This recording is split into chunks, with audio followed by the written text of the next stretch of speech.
Dr. Marcus Wayne had spent most of his professional life studying the fragile border between consciousness and oblivion, a boundary that medicine could measure in seconds and heartbeats, but could never fully explain in human terms. And although many of his colleagues believed that everything about death could eventually be reduced to electrical signals fading inside the brain, Marcus had always suspected that the final moments of human awareness might conceal experiences far stranger than modern science was prepared to admit.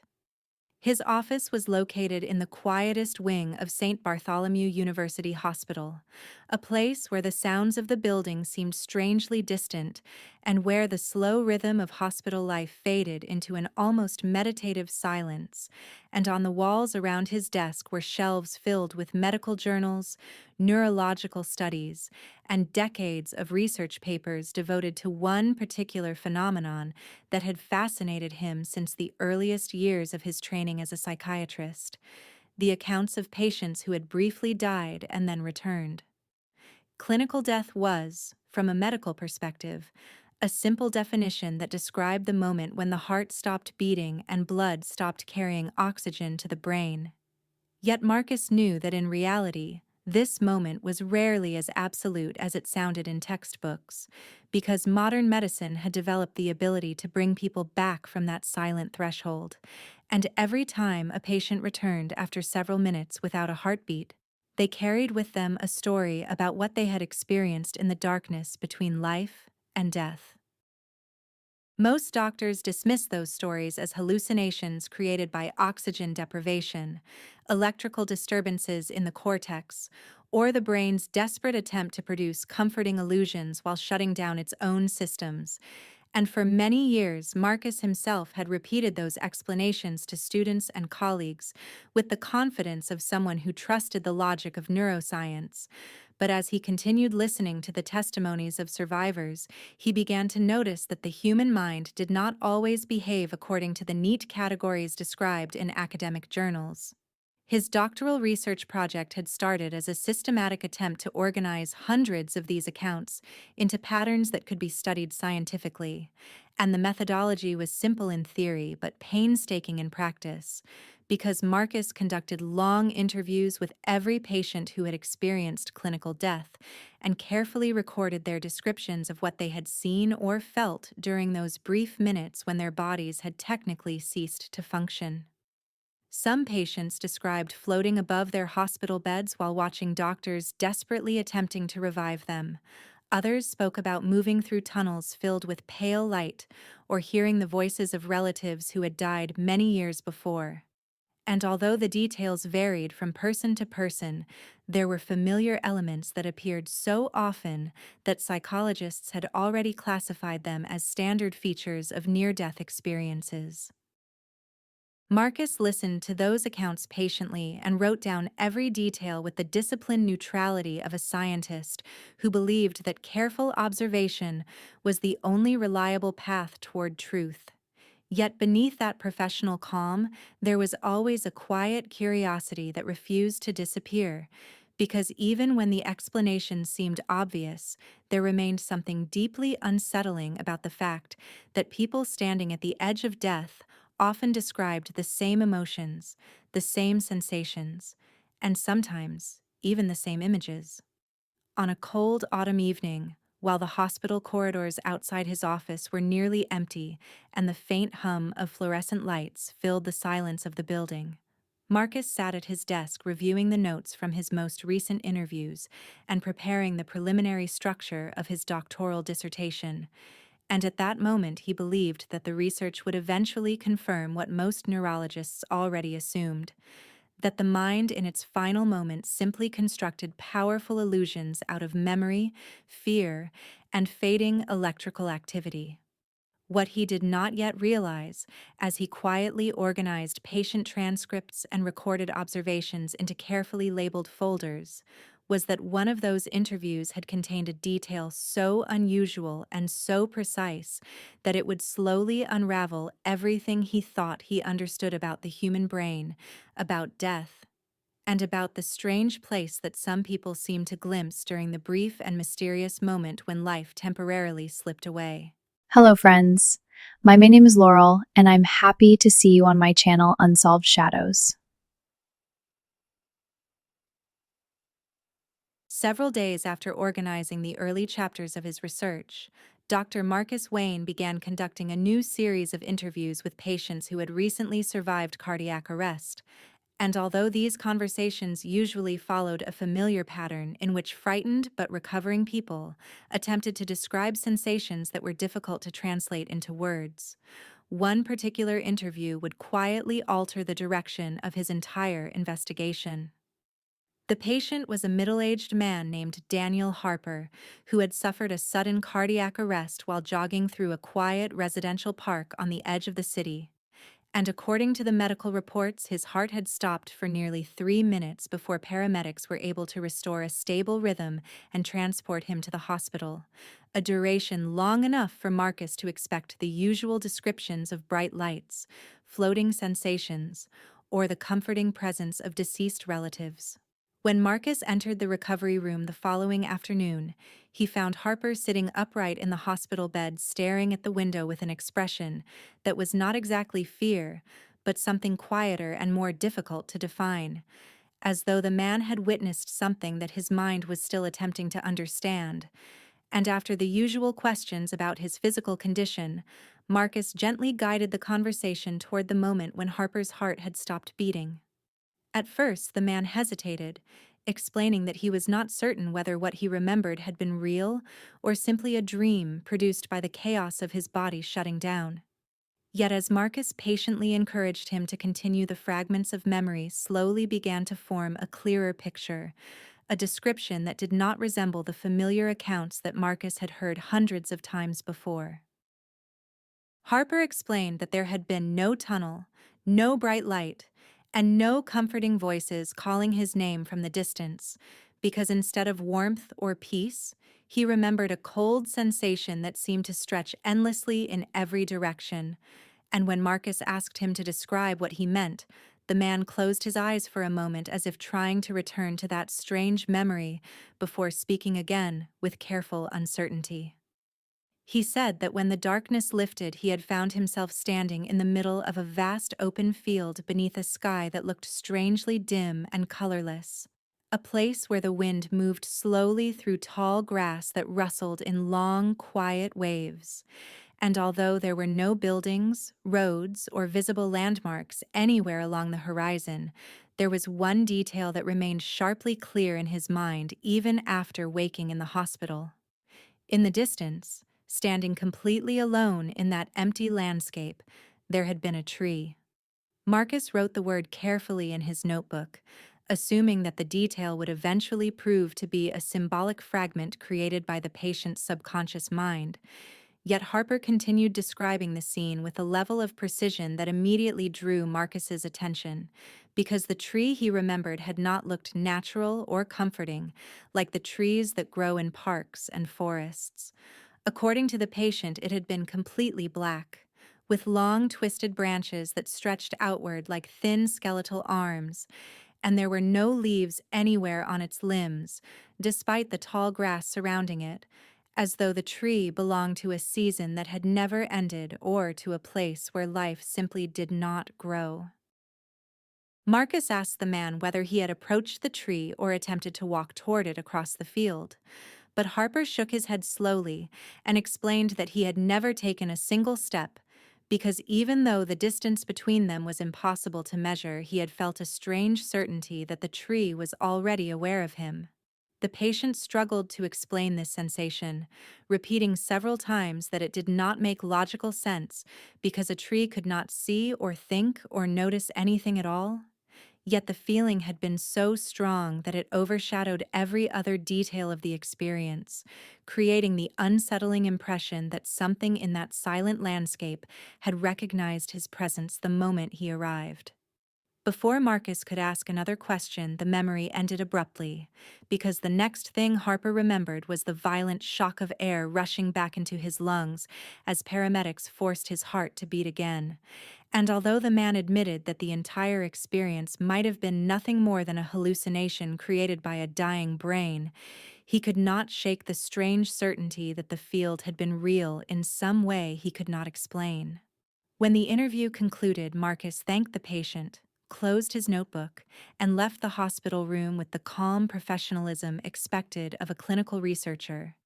Yet, as he walked slowly down the dim corridor toward his office, he found himself thinking about the description again and again, not because it sounded supernatural, but because it was so oddly specific. And he quietly wondered whether the image of a cold field and a solitary black tree would ever appear again in another patient's story. In the days that followed the interview with Daniel Harper, Dr. Marcus Wayne returned to his normal routine with the quiet discipline of someone who had spent years training himself to observe unusual details without immediately assigning them meaning. And although the description of the empty field and the solitary black tree had briefly captured his curiosity, he initially treated the story as nothing more than an imaginative fragment produced by a brain that had been deprived of oxygen during a moment of extreme physiological stress. From a neurological perspective, the explanation seemed simple enough, because the human mind had an extraordinary ability to construct vivid internal landscapes when consciousness began to fragment.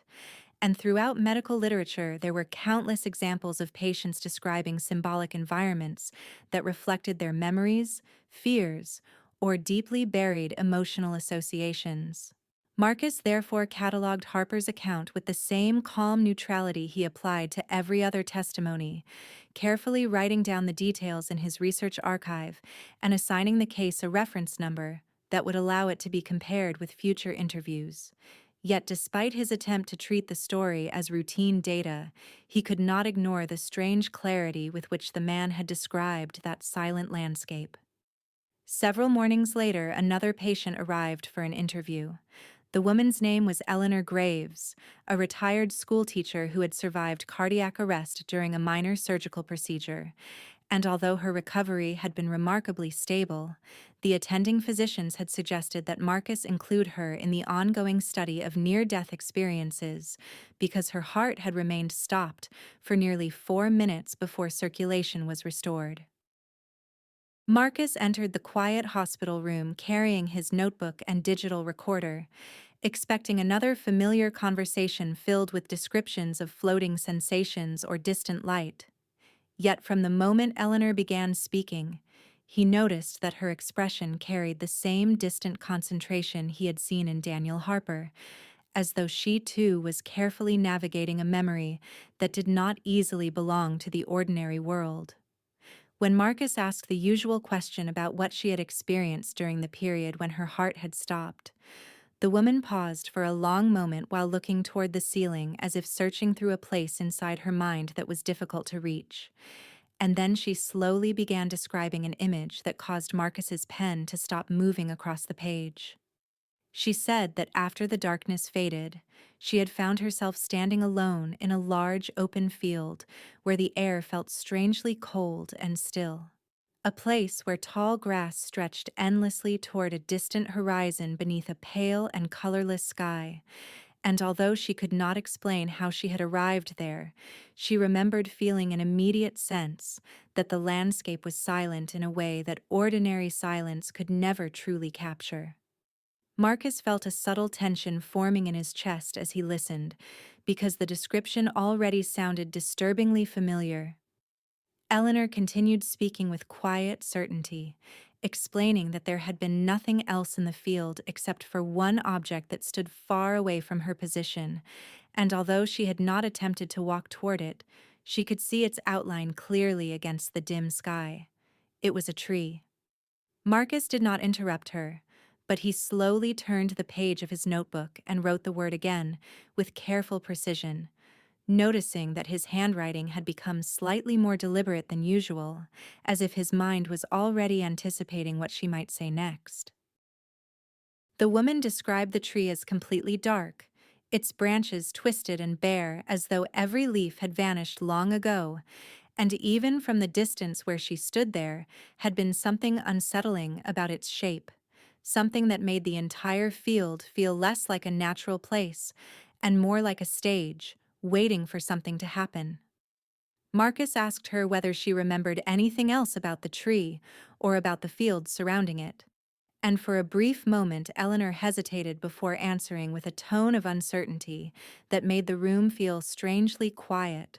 She explained that while she was standing there, she had the unsettling impression that the tree was somehow aware of her presence, even though she understood that the idea sounded irrational. And although she could not explain why the feeling had been so strong, she remembered thinking very clearly that whatever that place was, she was not supposed to stay there. The memory ended almost immediately after that realization, because the next thing she remembered was waking in the recovery ward with doctors and nurses moving around her bed. Marcus finished the interview with polite professionalism, thanked the patient for her time, and walked slowly back toward his office through the long fluorescent corridors of the hospital. Yet this time, the familiar explanation of neurological hallucination did not arrive as easily as it once had, because two patients who had never met each other had now described the same cold field, the same silent horizon, and the same black tree standing alone in the distance. During the following weeks, Dr. Marcus Wayne continued conducting interviews with the careful discipline that had always defined his approach to research. Yet the quiet confidence that once guided his work had begun to shift into something far more complicated, because the strange coincidence of two identical testimonies had already planted a question in his mind that refused to fade with time. At first, he attempted to reassure himself that the similarities between the accounts of Daniel Harper and Eleanor Graves were simply the result of subconscious cultural imagery, since the human mind was known to produce symbolic landscapes influenced by stories, films, and memories that people absorbed throughout their lives without even realizing it. And if two individuals happen to share similar mental associations, it would not be impossible for their brains to generate comparable visions during moments of extreme stress. However, as the study continued, Marcus discovered that the pattern did not end with those two interviews. Over the next month, 3 additional patients arrived in the hospital after surviving brief periods of clinical death caused by different medical emergencies. And because Marcus had already become more attentive to unusual details, he listened to their testimonies with a level of focus that bordered on quiet obsession, carefully observing every word and every pause in their recollections. The first of these new patients was a young woman who had nearly drowned during a boating accident on a nearby lake, and although she struggled to describe the experience with confidence, she eventually explained that the darkness she remembered had slowly opened into a silent open field where the air felt cold and the horizon seemed impossibly distant. Marcus remained calm while writing the description into his notebook. Yet when she mentioned that there had been something standing far away in that empty landscape, his hand paused for a fraction of a second before continuing across the page. The object she described was a tree. Later that same week, another patient, an elderly man who had been revived after a severe heart attack, told Marcus that he had briefly found himself standing in a wide and lonely field beneath a sky that looked strangely dim and unfamiliar. And although the memory had vanished almost as quickly as it appeared, he remembered one detail with remarkable clarity. There had been a tree in the distance. By the time the fifth testimony appeared, Marcus could no longer convince himself that the similarities were accidental, because the descriptions were no longer vague or symbolic, but precise in a way that scientific explanation struggled to accommodate. And every patient who mentioned the field eventually arrived at the same unsettling detail when Marcus asked what they felt while standing there. Each of them described the same strange sensation. They felt that the tree was watching them. The first time Marcus heard this statement, he assumed that the patient was speaking metaphorically, since people often used emotional language when trying to describe experiences that lacked logical structure. But when he asked the others to clarify their impressions, the answers followed an eerily consistent pattern. They all insisted that the tree did not simply exist in the landscape like an ordinary object.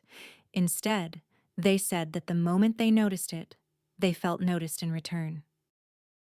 One patient explained that the feeling had been subtle but unmistakable, like the quiet awareness that someone was standing behind you in an otherwise empty room, even though you had not heard footsteps or movement. And although the idea sounded impossible, he said the certainty had been so powerful that it remained the most vivid part of the entire experience. Another patient attempted to describe it differently by saying that the tree felt less like a plant and more like a presence occupying the field, something that did not move or speak, but somehow acknowledged the arrival of every person who appeared in that silent place. Marcus listened carefully to each account while maintaining the professional composure expected of a clinical psychiatrist, yet the growing collection of testimonies created a tension in his thoughts that could not be ignored. Because if the experiences were merely hallucinations created by dying brains, there was no obvious reason why different individuals with different backgrounds would repeatedly construct the same landscape and the same unsettling sensation of being observed. Late one evening, after the hospital had grown quiet and the corridors outside his office had fallen into near silence, Marcus spread the interview transcripts across his desk and began comparing the descriptions line by line, searching for inconsistencies that might reveal a hidden psychological pattern. Yet the more carefully he examined the testimonies, the more disturbing their similarities became. 5 different people had now described the same cold field, the same dim horizon, and the same solitary black tree standing alone in the distance. And every one of them believed that the tree had been aware of their presence. As the number of testimonies continued to grow, Dr. Marcus Wayne found himself spending longer and longer hours in his office, long after the rest of the hospital had fallen quiet, because the pattern emerging in his research was no longer a curious coincidence, but something far more persistent and unsettling. And although he continued to approach the problem with the discipline of a scientist, he could not deny that the repeated descriptions of the same place were beginning to disturb the certainty he once had about the limits of human perception. Every recorded interview now sat carefully organized across his desk in thick folders filled with handwritten notes, medical reports, and audio transcripts. And whenever Marcus reviewed them, he noticed the same elements appearing again and again with an almost mechanical consistency, as though the patients had somehow visited a location that existed beyond the reach of ordinary memory and language. The field was always described as vast and empty, stretching outward beneath a sky that seemed drained of color and warmth, and the air was always cold in a way that none of the patients could properly explain because it felt less like temperature and more like an absence of life itself. A silent environment where even the wind seemed to move slowly and cautiously through the tall grass. At the center of every description stood the same dark object, a solitary tree. Marcus had begun sketching rough diagrams in his notebook to visualize how each patient described the scene, and although the distance between the observer and the tree varied slightly depending on the testimony, the structure itself remained remarkably consistent because every person remembered the same twisted branches, the same absence of leaves, and the same unnatural darkness that seemed to absorb the pale light of the surrounding sky. However, what troubled Marcus far more than the repeated image of the tree was the strange development that began appearing in the testimonies several weeks after the patients had been discharged from the hospital. At first, the messages arrived quietly through follow-up phone calls and routine medical checkups. One of the earlier patients mentioned that he had started having unusual dreams since leaving the hospital, dreams that seemed strangely connected to the memory of the field he had described during his interview with Marcus. And although the psychiatrist initially assumed that these dreams were simply the mind revisiting a traumatic medical event, he nevertheless asked the man to explain exactly what he had seen. The patient hesitated before answering, speaking slowly as though he was uncertain whether the memory should be taken seriously. He said that the field had returned in his sleep. Marcus asked what had changed in the dream compared to the original experience, expecting to hear that the landscape had become distorted or fragmented in the chaotic way dreams usually behaved. But the man's answer created a quiet tension in the room that Marcus could not immediately explain. The dream looked almost identical to the place he remembered from the moment of clinical death. The same empty field stretched toward the horizon. The same dim sky hovered above the grass. The same tree stood in the distance. But there was one difference. The tree was closer. Marcus attempted to reassure the patient that such dreams were normal reactions to extreme stress, explaining that the brain often revisited powerful memories in sleep while processing trauma. Yet the explanation sounded less convincing even to his own ears because the man insisted that the distance had clearly changed. When Marcus finished the call, he wrote a short note in the patient's file describing the dream and attempted to return to his normal work. But several days later, another former patient contacted him with a similar story. This woman had also begun dreaming about the field. She described standing once again in the silent grass beneath the dim sky, remembering the same cold sensation in the air that she had felt during the moment when her heart had stopped. And she, too, mentioned the tree. Marcus asked her carefully whether anything about the scene had changed since her original experience. There was a long pause on the phone before she answered. Then she said something that made Marcus slowly set his pen down on the desk. In the dream, the tree was no longer far away in the distance. It was closer than before. Over the following weeks, similar reports began arriving from several of the other patients who had described the same landscape, and although their dreams occurred at different times and in different circumstances, the pattern was disturbingly consistent, because every one of them insisted that the field looked exactly as it had during their moment of clinical death. Except that each time the dream returned, the tree appeared slightly nearer than the last time they had seen it. As the reports of recurring dreams continued to arrive from former patients, Dr. Marcus Wayne found himself standing at the uneasy intersection between scientific discipline and a growing sense that his research was beginning to slip beyond the boundaries of conventional explanation, because the pattern emerging from the testimonies was no longer limited to a shared vision during moments of clinical death, but had now extended into something far more persistent and far more difficult to dismiss as coincidence. Each patient described the dreams with the same unsettling precision that had characterized their original accounts of the field, and although Marcus initially believed that their memories were simply evolving under the influence of suggestion or emotional stress, the details they provided refused to align with the normal behavior of dreams, which typically distort and fragment the environments they recreate from memory. In these cases, the opposite seemed to be happening. The field remained unchanged. The sky above it was always the same pale and dim expanse that several patients struggled to compare with any color they had seen before, because it seemed neither night nor day but something suspended quietly between the two, and the tall grass that covered the ground moved slowly in a wind that none of them could feel against their skin. Yet despite this eerie stability in the landscape, there was one detail that changed every time the dream returned. The tree moved closer. Marcus noticed that the patients described this progression with remarkable consistency, as though they were observing a slow and deliberate movement across an enormous distance, and even though none of them could explain how they measured the change, they all expressed the same quiet certainty that the space between themselves and the tree was shrinking. One man explained that during the first dream after leaving the hospital, the tree had still been far enough away that its twisted branches looked thin against the horizon, but when the dream returned several nights later, the shape had grown larger and more defined, revealing details that he had not noticed before.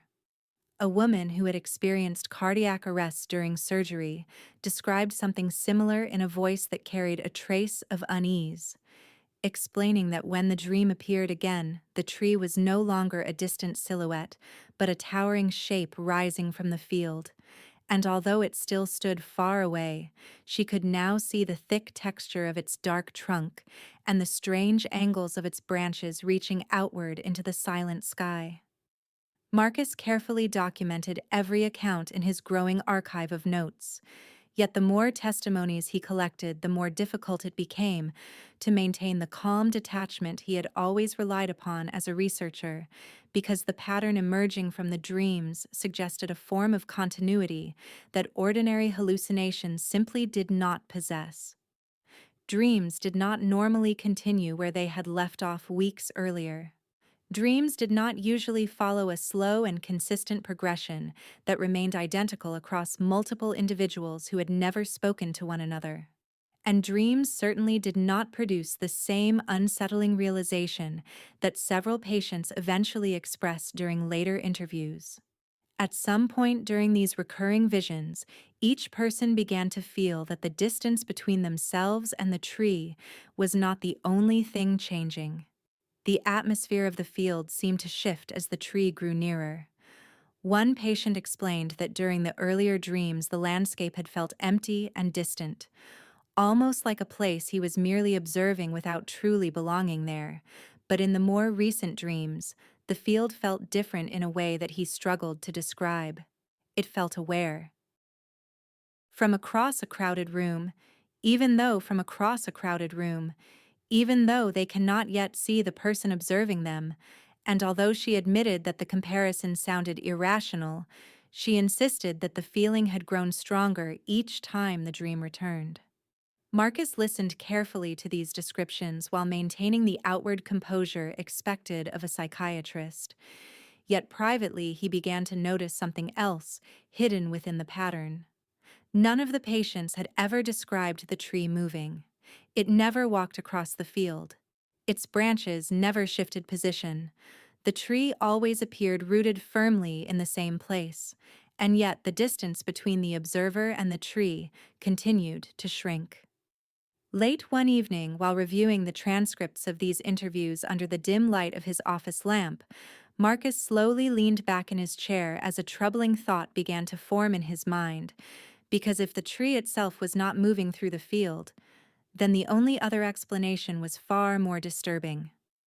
Perhaps it was not the tree that was getting closer. Perhaps something else was moving toward it. As the pattern of recurring dreams became impossible to ignore, Dr. Marcus Wayne gradually found his research transforming from a structured academic project into something that felt increasingly like a personal investigation, because the more carefully he examined the testimonies of his patients, the more he realized that conventional neurological explanations were beginning to stretch beyond their limits. For years, Marcus had believed that near-death experiences were the final illusion created by a brain struggling to survive the collapse of its own biological systems, a phenomenon that could eventually be explained through chemistry, oxygen deprivation, and the chaotic electrical activity of neurons shutting down. Yet the strange consistency of the field and the tree refused to behave like the random hallucinations described in medical textbooks. The accounts followed a pattern that suggested continuity rather than fragmentation. Different people who had never met each other described the same silent landscape with the same details, and weeks later, those same individuals reported dreams that continued the experience, as if the place they had glimpsed during clinical death had not disappeared at all, but had simply faded into the distance, waiting quietly for them to return.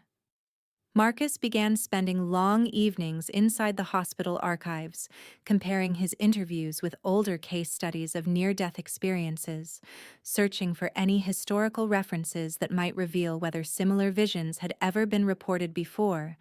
And although most of the material he discovered repeated the familiar themes of tunnels, lights, and peaceful reunions with lost relatives, there were occasional fragments buried deep in the records that hinted at something far stranger. A few scattered testimonies from decades earlier described landscapes that did not resemble the comforting imagery usually associated with death. Some patients had mentioned empty plains or cold winds or distant objects standing alone against the horizon, and although these descriptions were brief and incomplete, They created a quiet tension in Marcus's thoughts because they suggested that the field might not be unique to his current group of patients. The possibility that such a place had been seen before pushed Marcus deeper into his research, and he began mapping the details of each testimony onto large sheets of paper spread across his desk, drawing rough diagrams of the field and marking the relative positions where different patients claimed to have stood when they first noticed the tree. He knew that the method was unconventional and perhaps even irrational from a purely scientific perspective. Yet the visual representation of the testimonies allowed him to see patterns that were difficult to detect when the information remained buried inside written transcripts. One detail in particular began to trouble him.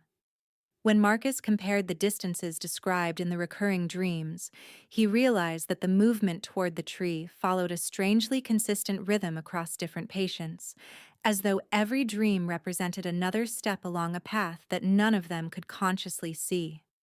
The field itself remained unchanged.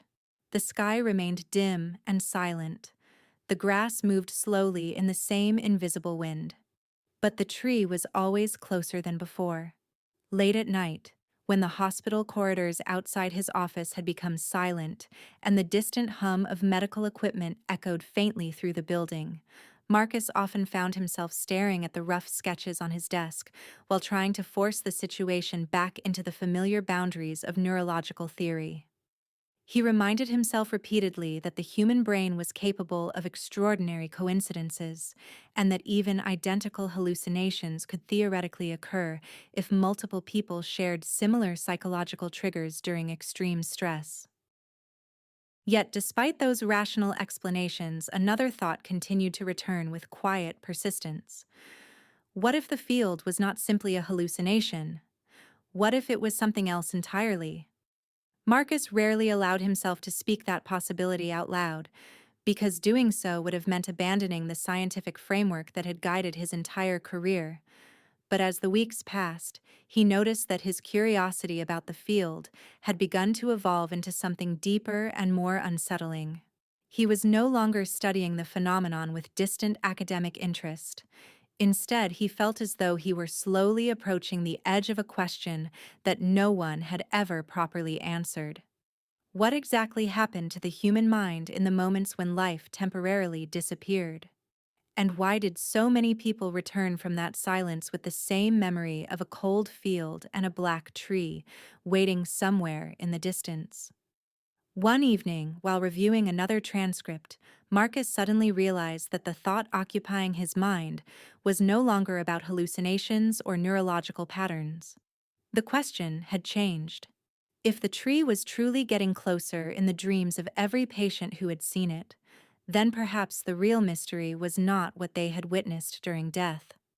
Perhaps the real mystery was why the experience did not seem to end when they returned to life. As the weeks passed and the strange testimonies continued to accumulate, Dr. Marcus Wayne reached a point where the only way to calm the growing tension in his mind was to expand his research beyond the living patients he had been interviewing, because if the field and the tree were truly appearing in the memories of people separated by age, background, and circumstance, then there was a possibility that similar accounts might have been recorded long before his current study had even begun. The hospital where Marcus worked had been operating for more than a century, and somewhere beneath the modern laboratories and polished corridors, there existed an extensive archive of medical records that few researchers ever bothered to explore. A collection of handwritten case files, aging notebooks, and fragile reports documenting thousands of patient histories from decades when medicine was far less advanced than it was today. One evening, after most of the staff had gone home and the building had grown quiet beneath the dim glow of emergency lighting, Marcus made his way down a narrow stairwell that led to the lower archive level of the hospital, carrying a flashlight and a small box of reference folders that contained the names of patients he had already interviewed. The archive room itself felt almost abandoned by time, because the air carried the faint scent of dust and old paper, while long rows of metal shelves stretched across the dim space like silent corridors filled with forgotten stories. And although Marcus had visited the room only once before during the early stages of his research, he now realized that it might contain clues that modern databases had never recorded. He began searching through the files methodically, starting with records from the 1980s and gradually moving backward through the decades, while scanning every report that mentioned cardiac arrest, drowning, severe trauma, or any medical condition that might have briefly interrupted a patient's heartbeat. Most of the documents contained nothing unusual beyond the expected medical details. Yet after nearly 2 hours of careful reading, Marcus discovered a thin folder from 1973 that contained a handwritten interview with a patient who had been revived after a heart attack inside the hospital itself. The handwriting was faded and uneven, suggesting that the notes had been recorded quickly during a conversation that the attending physician may not have considered especially important. But as Marcus read through the account, his attention slowly sharpened with growing unease. The patient had described standing in an empty field beneath a sky that looked pale and distant.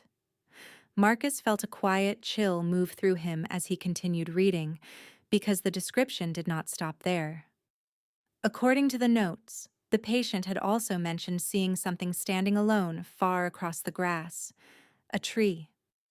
Marcus remained still for a long moment while staring at the fragile page beneath the beam of his flashlight, allowing the silence of the archive room to settle around him before he continued reading the rest of the document.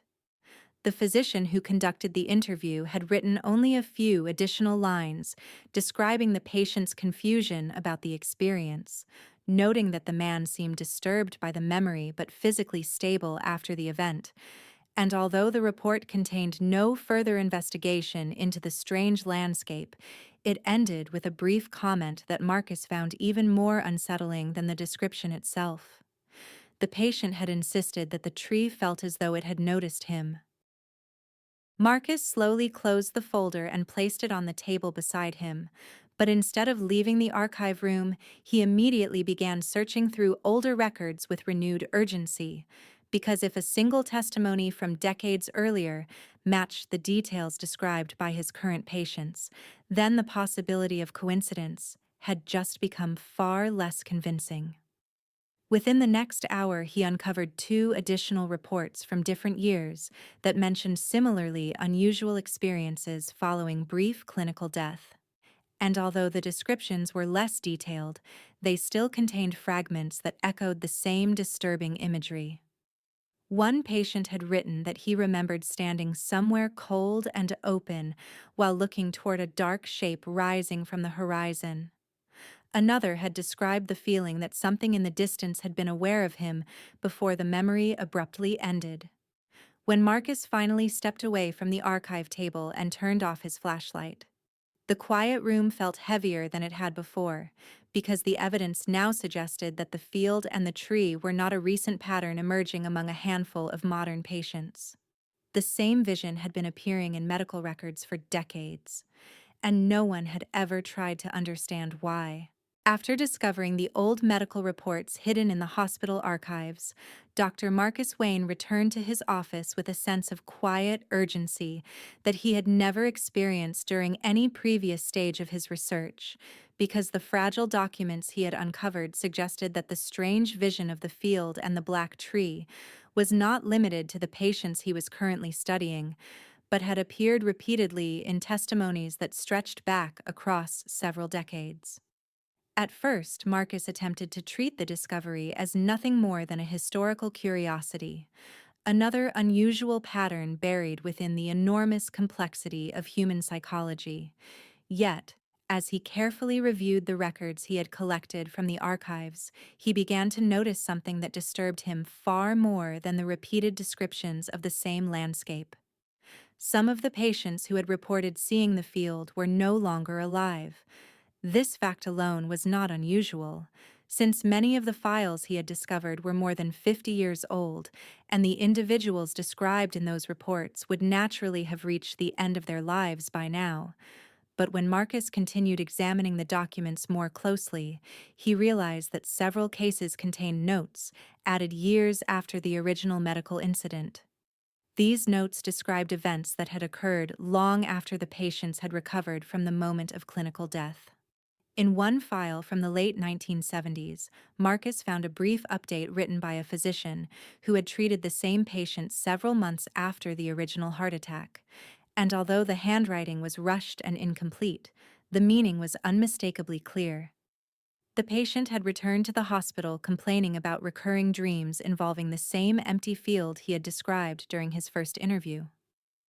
Marcus slowly leaned back in his chair while reading those words again, because the pattern matched exactly what his own patients had begun reporting in the present day. The note continued with a short observation from the doctor, explaining that the dreams had grown increasingly disturbing over time, and that the patient believed the object he had seen in the distance during his near-death experience was gradually becoming closer each time the dream returned. Marcus turned the page expecting to find further medical commentary, but instead, he found something far more troubling. The patient had disappeared. According to the final entry in the file, the man had failed to appear for a scheduled follow-up appointment, and attempts to contact him at his home address had been unsuccessful.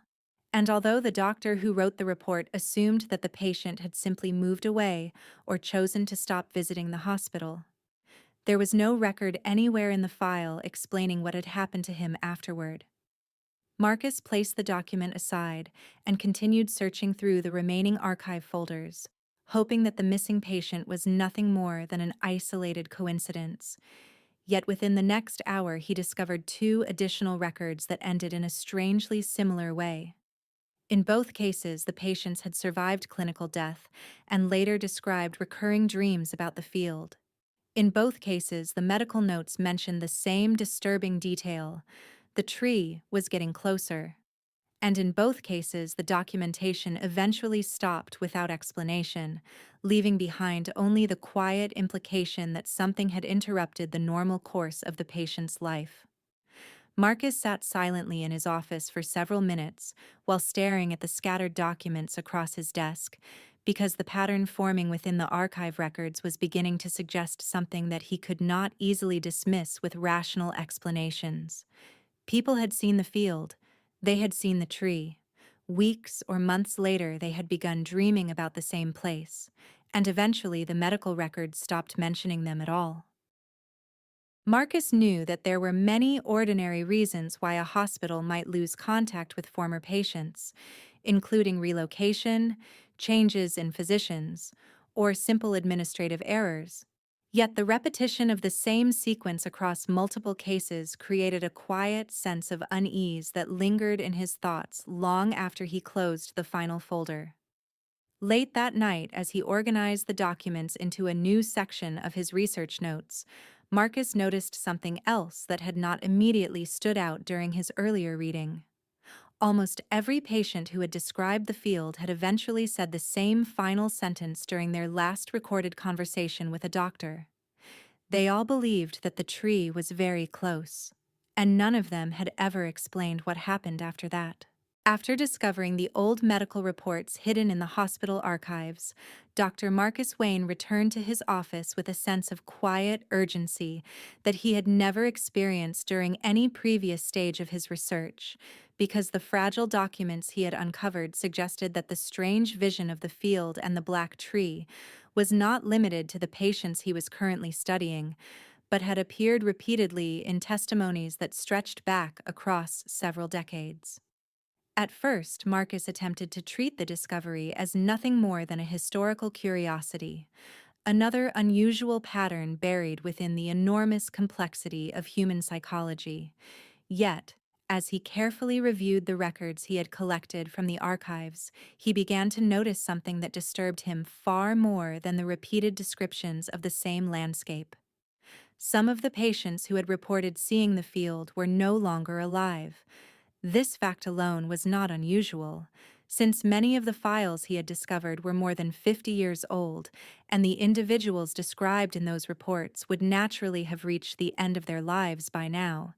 But when Marcus continued examining the documents more closely, he realized that several cases contained notes added years after the original medical incident. These notes described events that had occurred long after the patients had recovered from the moment of clinical death. In one file from the late 1970s, Marcus found a brief update written by a physician who had treated the same patient several months after the original heart attack. And although the handwriting was rushed and incomplete, the meaning was unmistakably clear.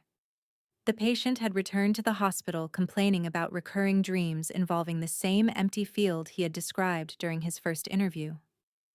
Marcus slowly leaned back in his chair while reading those words again, because the pattern matched exactly what his own patients had begun reporting in the present day.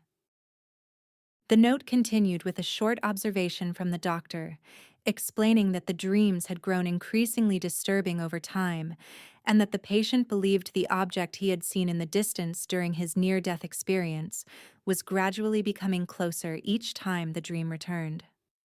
Marcus turned the page expecting to find further medical commentary, but instead, he found something far more troubling. The patient had disappeared. According to the final entry in the file, the man had failed to appear for a scheduled follow-up appointment, and attempts to contact him at his home address had been unsuccessful. And although the doctor who wrote the report assumed that the patient had simply moved away or chosen to stop visiting the hospital, there was no record anywhere in the file explaining what had happened to him afterward. Marcus placed the document aside and continued searching through the remaining archive folders, hoping that the missing patient was nothing more than an isolated coincidence.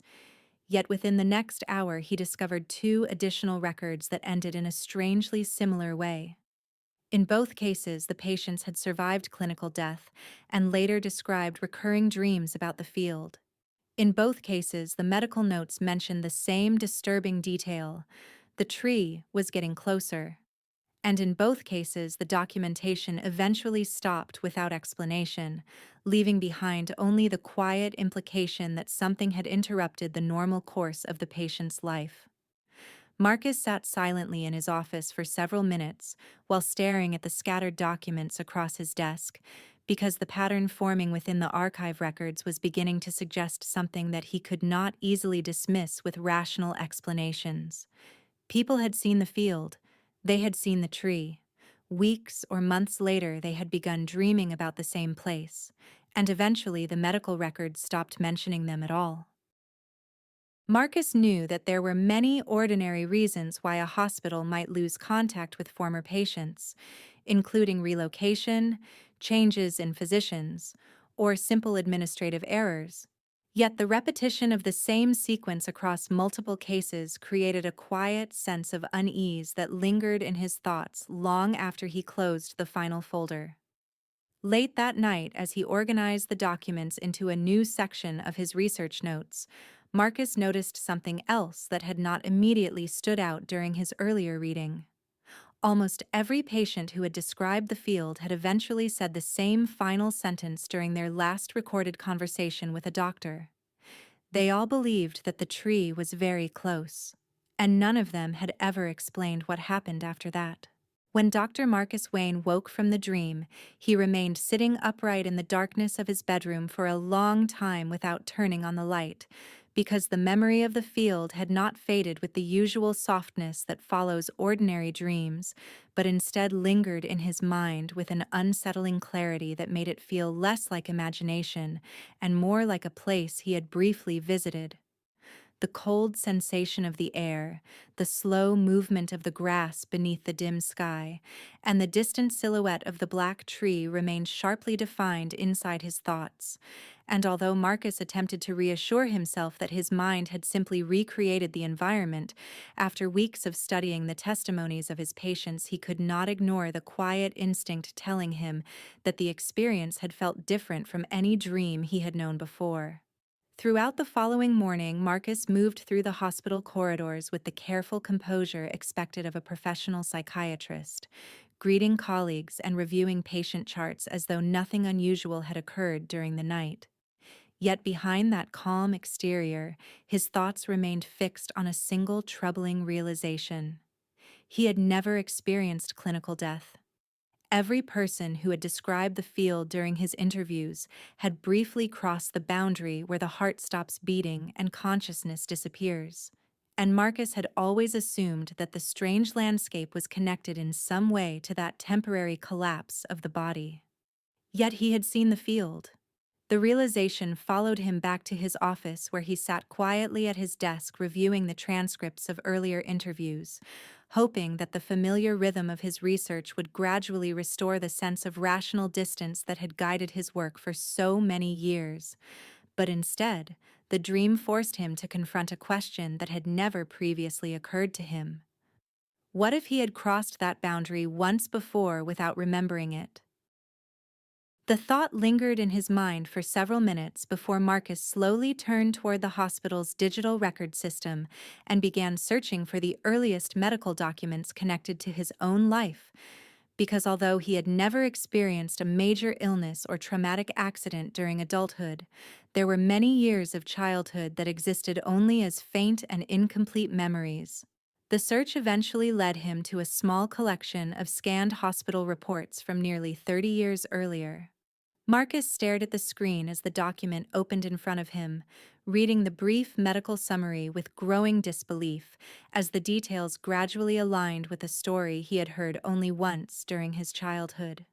When Marcus was 8 years old, he had fallen through the ice of a frozen river near the village where his family once lived. The report explained that local rescuers had pulled him from the water and transported him to the nearest hospital where doctors struggled to restore his breathing and heart rhythm after several minutes of cardiac arrest caused by the freezing water. Marcus remembered fragments of the event as vague sensations of cold and confusion, followed by the distant voices of adults speaking around him, but the medical record described something far more precise. His heart had stopped for 2 minutes. Marcus leaned back slowly in his chair while the quiet hum of the hospital office surrounded him, because the discovery explained something that had previously seemed impossible. He had experienced clinical death. The realization created a strange mixture of clarity and dread inside his thoughts, because if the field truly appeared to those who had briefly crossed that threshold, then his dream was no longer an inexplicable anomaly, but the continuation of an experience that had begun decades earlier. Marcus stared at the medical report for several minutes before closing the file and turning away from the computer screen. Yet even as he attempted to return to his work, another memory from the dream resurfaced with disturbing force. He remembered the position of the tree. It had not been far away on the horizon. It had been much closer than the distance described by his patients during their first encounters with the field.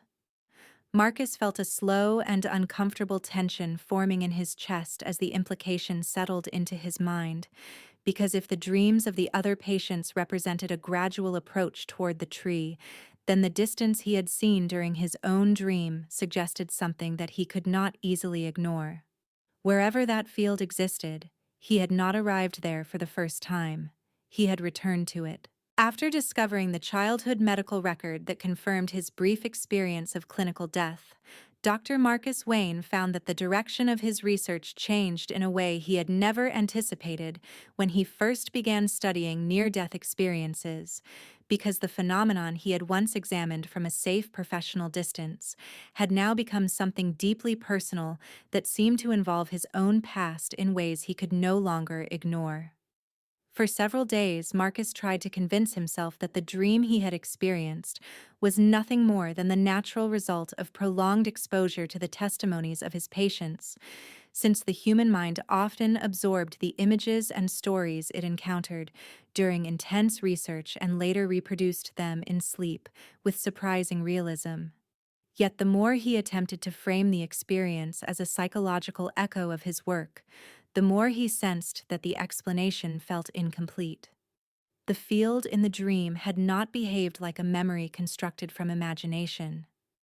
Every detail had possessed a stability that ordinary dreams rarely maintained, and the cold air moving across the tall grass had felt so vivid that Marcus could still recall the sensation hours after waking, as though his mind had briefly stepped into an environment that continued to exist somewhere beyond the fragile border of sleep. This growing uncertainty pushed Marcus to re-examine every testimony he had collected during the study, not simply as a psychiatrist searching for neurological patterns, but as someone who had now shared the same unsettling vision described by his patients. And as he carefully reviewed the transcripts, he began to notice a subtle shift in the way he interpreted the experiences. Before the dream, he had always assumed that the field represented a symbolic landscape produced by the brain during moments of extreme biological stress. Now he began considering another possibility. What if the field was not symbolic at all? What if the people who briefly died had actually arrived somewhere? Marcus understood that the idea sounded dangerously close to superstition, because modern science had built its entire understanding of consciousness upon the assumption that the mind was inseparable from the physical brain. Yet the quiet logic forming in his thoughts refused to disappear. If the field were only a hallucination, then the details should have been inconsistent across different individuals. If the vision were a personal psychological construct, then the environment should have changed according to each person's memories or fears. But the field did not behave that way. The landscape remained identical for everyone who described it. The same cold air moved through the same tall grass, the same pale sky stretched above the empty horizon, and the same black tree stood waiting in the distance. Marcus spread the interview transcripts across his desk and began mapping the sequence of events described by each patient with careful precision, noting the moment of clinical death, the first description of the field, and the later reports of recurring dreams in which the tree gradually appeared closer with each passing night. The progression looked disturbingly consistent. First, the person experienced clinical death. Then they saw the field. Weeks or months later, the dreams began. And slowly, almost imperceptibly, the distance between the observer and the tree continued to shrink. Marcus stared at the pattern for a long time while the quiet hum of the hospital building surrounded his office, because the sequence suggested something that none of the earlier medical records had ever attempted to address. The experience did not appear to end when the patient returned to life. Instead, it continued. It continued in dreams. It continued across months and years. And eventually, according to the incomplete archive records he had discovered, the documentation simply stopped. Marcus felt a slow and unsettling realization forming in his thoughts as he compared his own dream to the earlier stages described by his patients, because the distance he had seen between himself and the tree did not match the first encounters recorded in their testimonies. The tree had been closer, much closer. For the first time since beginning his research, Marcus allowed himself to consider a possibility that he had previously refused to acknowledge, because if the field was real in some way that science had not yet understood, then the recurring dreams might not represent random hallucinations at all. They might represent movement, a gradual movement toward the same silent place that every patient had glimpsed during the moment when their hearts stopped beating. Marcus slowly leaned back in his chair while staring at the scattered papers across his desk, and although he could not yet explain how such a phenomenon could exist, he felt increasingly certain about one troubling conclusion. Whatever the field was, it did not belong entirely to death. It followed people after they returned to life.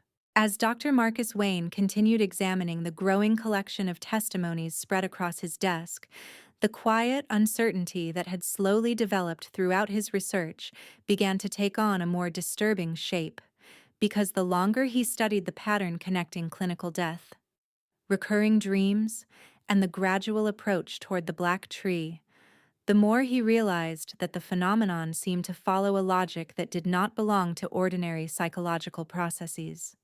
The field itself had always been described as empty and silent, a wide stretch of cold land beneath a pale sky where nothing moved except the slow wind through tall grass. Yet despite this apparent stillness, The experience carried an undeniable sense of presence that every patient struggled to explain with ordinary language. Many of them had said the same strange sentence during their interviews. They felt that the tree was watching them. At first, Marcus had dismissed this statement as emotional exaggeration because the human mind often interpreted unfamiliar environments by projecting awareness onto objects that clearly possessed none. Yet, as the testimonies continued repeating the same sensation, he began to reconsider the meaning hidden inside those descriptions. The patients never said that the tree moved. They never claimed that it spoke or reached toward them with its branches. Instead, they described something quieter and far more unsettling. They felt recognized. Marcus began rereading the transcripts of the earliest interviews with careful attention to the exact wording used by each patient, and although the phrasing differed slightly from person to person, the central idea remained remarkably consistent. The moment they noticed the tree standing in the distance, they felt that something within the silent landscape had become aware of them. One man described the sensation as similar to entering a room where another person had already been waiting quietly in the dark, because even before seeing the other presence, he had felt an immediate certainty that he was no longer alone. A woman who had survived cardiac arrest during surgery explained that the field itself seemed empty and lifeless, yet the tree carried a strange weight within the environment, as though it represented the center of attention for something that did not exist anywhere else in the landscape. Another patient had attempted to describe the experience in a way that Marcus found particularly unsettling. He said that when he looked at the tree, he had the sudden feeling that it had already been aware of him long before he arrived. Marcus placed the transcript aside and stared silently at the wall of his office while allowing the implications of those words to settle in his thoughts, because the testimonies suggested a possibility that was difficult to accept within the framework of rational science. If the tree itself was not merely part of the landscape, then perhaps it was something else entirely. Perhaps it was not a tree at all. Marcus turned back toward the scattered papers on his desk and began examining the sketches he had drawn earlier in the study, tracing the rough outline of the twisted branches with his finger while remembering the moment he had seen the dark shape standing in the distance during his own dream. The structure had looked like a tree. The trunk had been thick and black. The branches had stretched outward in long skeletal shapes. Yet the longer he studied the memory, the more he noticed how strangely unnatural the form had appeared, because the angles of the branches had seemed too deliberate, and the darkness of the bark had absorbed the pale light of the sky in a way that did not resemble any living plant he had ever seen. Marcus felt a quiet tension rising in his chest as another thought slowly formed in his mind, because if the object in the field was not truly a tree, then its purpose within the landscape might be very different from what the patients had assumed. Perhaps the shape existed only as a disguise that the human mind could understand. Perhaps the thing standing in the field was something else entirely. Something that did not belong to the ordinary world of life and biology. Marcus leaned back in his chair and closed his eyes for a moment while recalling the sensation he had felt during his own dream when he first noticed the dark figure on the horizon. The memory returned with uncomfortable clarity. It had not simply been the awareness of being watched. It had felt like the moment when two living things recognize each other for the first time. Marcus slowly opened his eyes and looked down at the transcripts again, noticing that several of the patients had described another detail that he had previously overlooked because it seemed too vague to be important.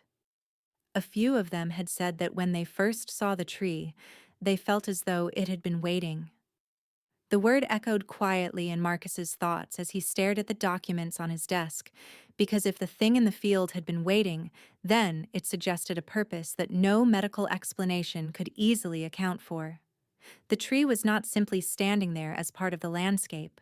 It was waiting for the people who briefly crossed the boundary of death. And according to the pattern hidden within the dreams, it was slowly moving closer to them every time they returned to sleep. During the weeks that followed his growing suspicion that the black tree might represent something far more complex than a simple object within the strange landscape described by his patients, Dr. Marcus Wayne found himself living with an increasing sense of quiet anticipation that he could neither explain nor completely ignore. Because the experience of seeing the field in his own dream had changed the nature of his research from observation into participation. The field was no longer an abstract concept recorded in patient testimonies. It had become a place that existed somewhere within the boundaries of his own mind.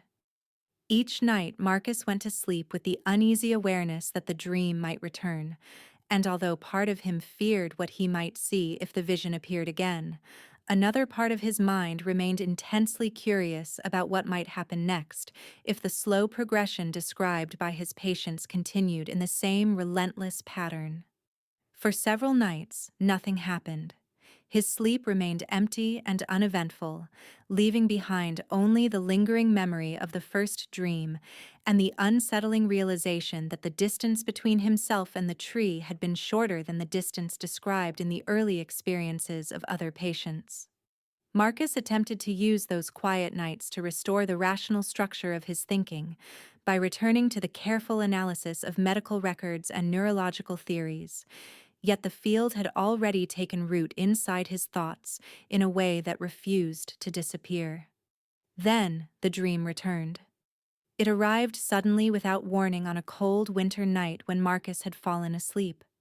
After another long evening spent reviewing the testimonies of patients who had described the same silent landscape, and as the darkness of sleep settled around him, he felt once again the strange sensation of standing somewhere that did not belong to the ordinary world.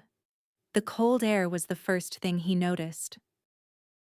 It carried the same hollow stillness that he remembered from the earlier dream, a sensation that seemed less like temperature and more like the absence of warmth that living places normally possess.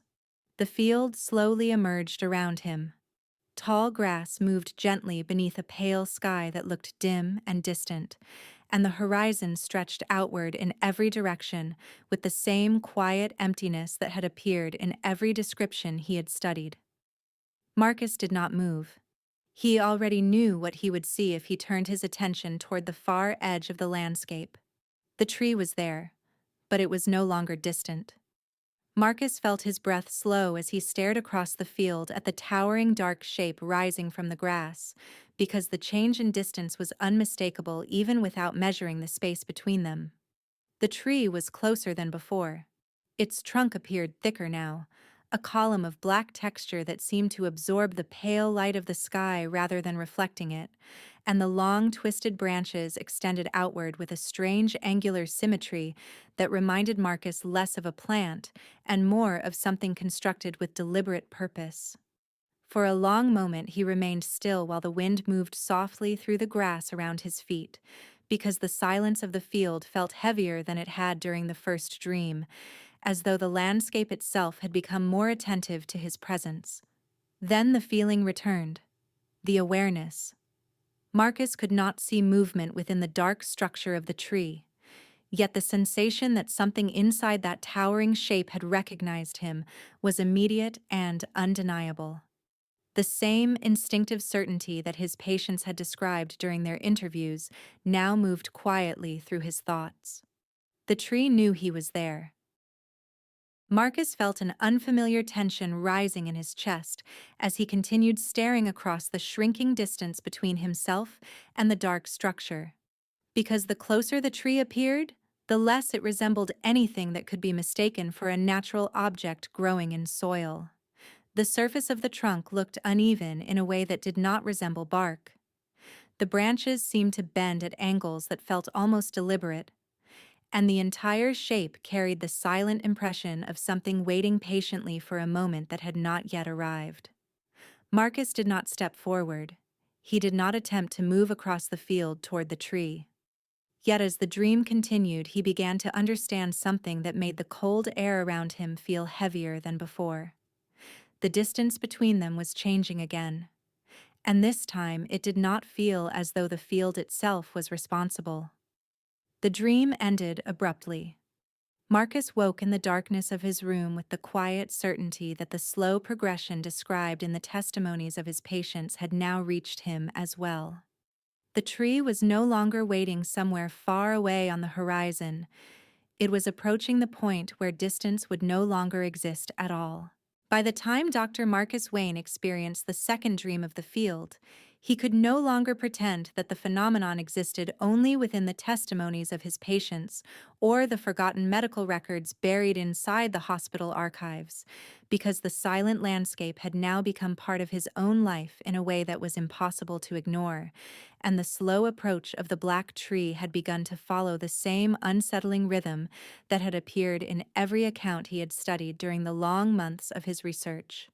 During the days that followed the dream, Marcus continued moving through the routines of the hospital with the calm professionalism that had always defined his character.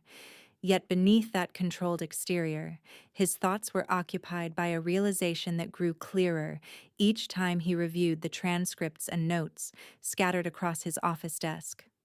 The pattern had never been random. First, the person experienced clinical death. Then they saw the field. Weeks or months later, the dreams began. And slowly, with quiet persistence, the distance between the observer and the tree disappeared. Marcus understood that the final stage of the sequence had never been recorded in the archive documents he discovered in the hospital basement, because the medical files always ended before the story reached its conclusion, leaving behind only the repeated statement from several patients that the tree had become very close. No one had ever written down what happened after that moment. Late one night, Marcus sat alone in his office with the lights dimmed and the hospital corridors outside almost completely silent, because the late winter snow had kept most of the staff at home, and the building felt strangely empty in a way that reminded him of the vast quiet field he had seen in his dreams. The transcripts were spread across his desk in careful rows, forming a silent map of every testimony he had collected during the study. And as Marcus slowly traced the pattern once more with his eyes, he felt the same quiet understanding settling into his thoughts that had been growing stronger since the night of his second dream. The field was not a destination, it was an encounter. The people who briefly died had not simply wandered into an empty place created by their own fading minds, because every description of the landscape contained the same subtle detail that he had once dismissed as emotional exaggeration. The tree had noticed them. Marcus leaned back in his chair while the dim light of the desk lamp cast long shadows across the scattered papers. And for the first time since beginning the research, he allowed himself to follow the logic of the phenomenon to its most disturbing conclusion. Perhaps the purpose of the field was not to show the dying mind a symbolic image of death. Perhaps it existed for something else entirely. Perhaps the moment of clinical death was not when humans briefly looked into the unknown. Perhaps it was the moment when the unknown briefly looked back. Marcus felt the quiet weight of that thought settle into the silence of the room as he stared at the diagram of the field he had drawn earlier in the study, because the slow approach of the tree across the dreams of multiple patients now appeared less like a coincidence and more like a process unfolding with deliberate patience. Something in that distant place had become aware of them during the moment their hearts stopped beating. And once it noticed them, the distance between their world and that silent field began to shrink. Marcus remained alone in the office long after midnight before finally leaving the hospital and returning home through the quiet, snow-covered streets. Yet even as he walked beneath the dim streetlights, he could not escape the quiet certainty that the process he had studied for so many months was still continuing somewhere beyond the reach of ordinary perception. That night, he fell asleep quickly. The field returned almost immediately. The cold air moved slowly through the tall grass beneath the same pale sky, and Marcus found himself standing exactly where he had been during the previous dream, yet the distance between him and the tree had vanished completely. The dark structure towered above him now, its immense trunk rising into the dim sky, while the twisted branches spread outward like an enormous shadow stretching across the silent field. For a long moment, Marcus stood motionless beneath the towering shape, while the strange stillness of the landscape surrounded him, because the closer he looked at the surface of the trunk, the less it resembled the bark of any tree that had ever grown in the natural world. The black texture was uneven and shifting, the branches bent at unnatural angles. And slowly, as his eyes adjusted to the darkness, Marcus began to see shapes within the surface of the trunk that made the quiet air of the field feel suddenly colder. The bark was not bark at all. It was made of faces, hundreds of them, perhaps thousands. Silent human faces pressed into the dark surface of the towering structure, their expressions frozen in the same distant stillness as the empty landscape surrounding them. Marcus felt the terrible realization forming in his mind as he stared at those countless unmoving features, because among them he suddenly recognized something that made the silence of the field feel absolute. One of the faces was his own. And in that moment, he finally understood the truth hidden behind every testimony he had studied. The field was not where people went after death. It was where something came to find them,